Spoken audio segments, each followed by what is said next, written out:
Hello,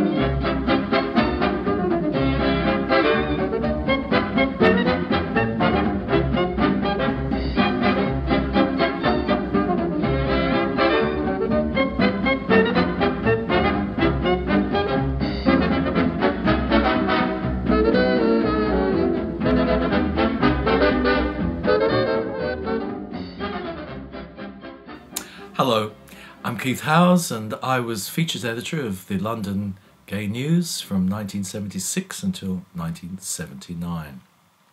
Just before I joined Gay News, I watched a television programme on Thames Television. It was called The Naked Civil Servant, and it was about someone called Quentin Crisp, who was, and definitely remained, a flamboyant, unapologetic homosexual. When these people came to me and said, we should like to make a film of your life, I said, yes, do. Films are fantasies. Films are magical illusions. You can make my life a fantasy as I have tried but failed to make it. But then they said, we want the film to be real. You know, real life. So I said, any film, even the worst, is at least better than real life. And it was played to perfection by John Hurt. And it was John Hurt who was one of my first interviewees for Gay News. We met in a restaurant, rather a scruffy individual, I may say, but a very charming man. He was a vicar's son. And he said that playing Quentin Crisp made him realise the great undertow of lies and misery that sexual repression brought to so many people. The world is full of aborigines who don't even realise that homosexuality exists. I shall go about the routine of daily living, making this particular fact abundantly clear to them. Hey, hey, hooray!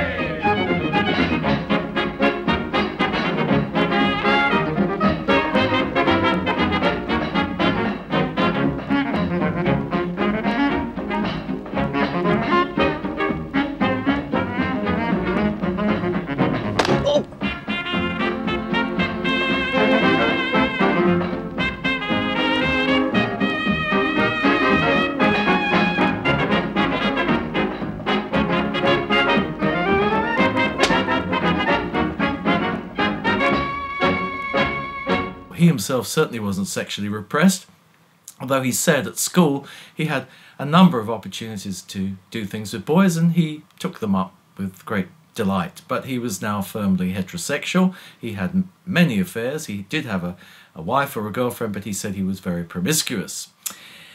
Playing Quentin Crisp, he said, was one of the great triumphs and joys of his life because he realised that Quentin was someone quite exceptional. And the playwright, who wrote Dr. Zhivago and Man for All Seasons, Robert Bolt, wrote to John after the showing of The Naked Civil Servant and said, this man would close his hand to nobody. In other words, Quentin Crisp was one of those few people that just gave. It didn't matter how unattractive the person, it didn't matter how little money he had or how few resources, he would always give to the person that needed help and his love. But of course Quentin was looking for love and he never found it. He was looking for the great dark man. I am an effeminate homosexual. I want to win the admiration. I want to be found desirable by a great dark man. Yes. But what proof have I that I'm desired? No great dark man is going to come up to me and say, Quentin, I adore you, your eyes are like stars and your lips are like roses. No. And that great dark man never came because the great men that slept with Quentin were, of course, themselves homosexual, and that really ruined Quentin's fantasy. So already we're getting into rather prickly gay liberation waters here because Quentin Crisp wanted a real man, and this was part, of course, of the heterosexual fantasy, that there are such things as real men, i.e. heterosexuals, and unreal men, i.e. homosexuals. John Hurt knew that I was rather critical of Quentin Crisp. He said, you don't like him very much, do you? He said, you know, a lot of gay men don't like Quentin Crisp because he's really the worst kind of homosexual. He's flamboyant, he's feminine, he's not masculine in any shape or form. And I said, well, not really. I just felt that he has a rather bleak outlook on life.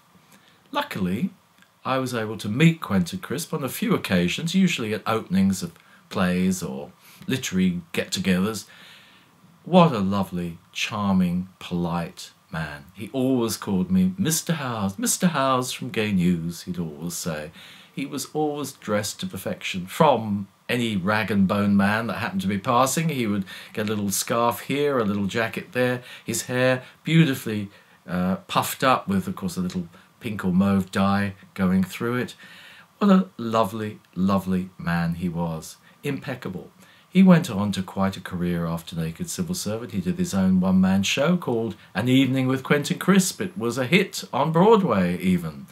But again, he was very conscious that it was his lifestyle he was talking about. He wasn't trying to promote anything for anyone else.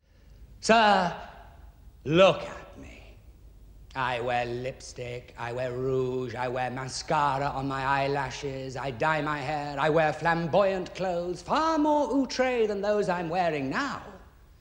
I am a self-evident, self-professed, effeminate homosexual for all the world to see.